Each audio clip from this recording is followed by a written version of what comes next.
Di saat kecemasan itu ketika aku sama sekali sendirian di hadapan misteri keibuan pertamaku, saat penuh ketidakpastian bagi setiap perempuan, dan dalam kasusku, dalam keibuanku yang satu-satunya, saat yang juga penuh misteri akan bagaimana melihat putra Allah muncul dari daging yang fana, ia, Yosef, adalah bagai seorang ibu, seorang malaikat bagiku, ia adalah penghiburanku saat itu dan selalu sesudahnya. Lalu hening dan tidur menyelimuti si orang benar itu, sehingga ia tidak melihat apa yang bagiku adalah kecupan setiap hari dari Allah.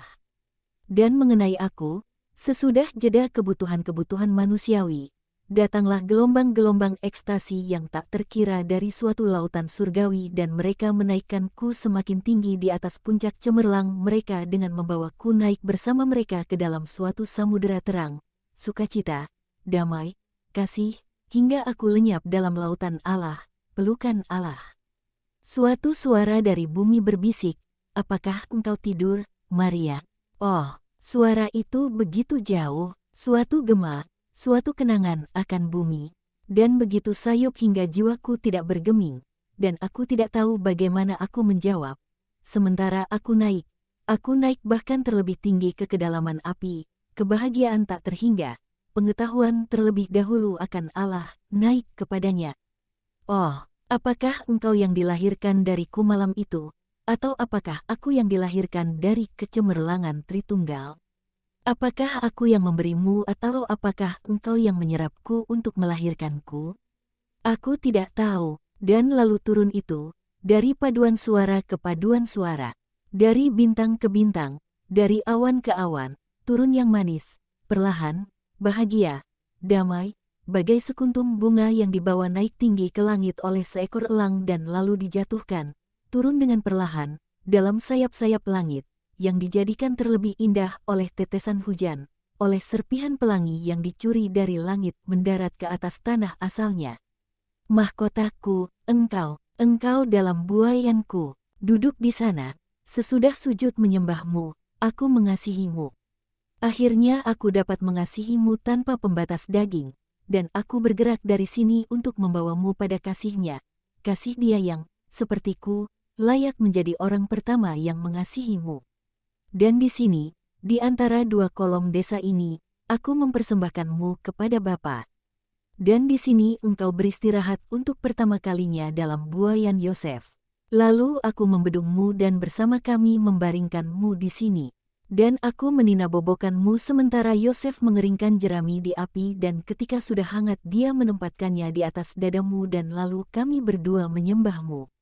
Dengan membungkuk di atasmu, seperti yang aku lakukan sekarang, untuk menghirup napasmu, dengan mengkontemplasikan kehinaan kemana kasih dapat menghantarmu dan dengan mencucurkan air mata yang pastinya dicucurkan juga di surga atas sukacita tak kunjung henti melihat Allah. Maria, yang mondar-mandir kian kemari sementara mengenangkan masa lampau, dengan menunjukkan tempat-tempat, dengan napas memburu oleh kasih, dengan air mata berkilau pada mata birunya dan seulas senyum sukacita pada bibirnya. Membungkuk ke atas Yesusnya, yang duduk di atas sebuah batu besar sementara mendengarkan kenangannya. Maria mencium kepalanya, dengan menangis, dengan menyembah seperti yang dilakukannya kala itu.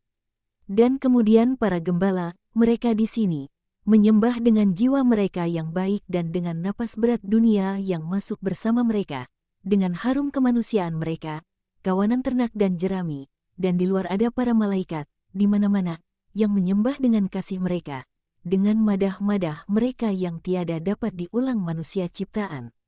Dan dengan kasih surgawi, dengan udara surga yang masuk bersama mereka, yang mereka bawa masuk, dalam segala kecemerlangan mereka. Kelahiranmu, putra terberkati.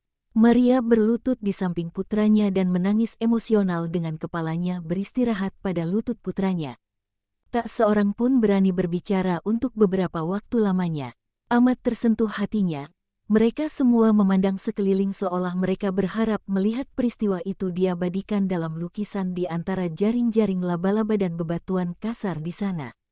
Maria tenang kembali dan berkata, "Sekarang, aku telah menceritakan kepadamu kelahiran putraku yang sederhana tak terkira dan agung tak terkira.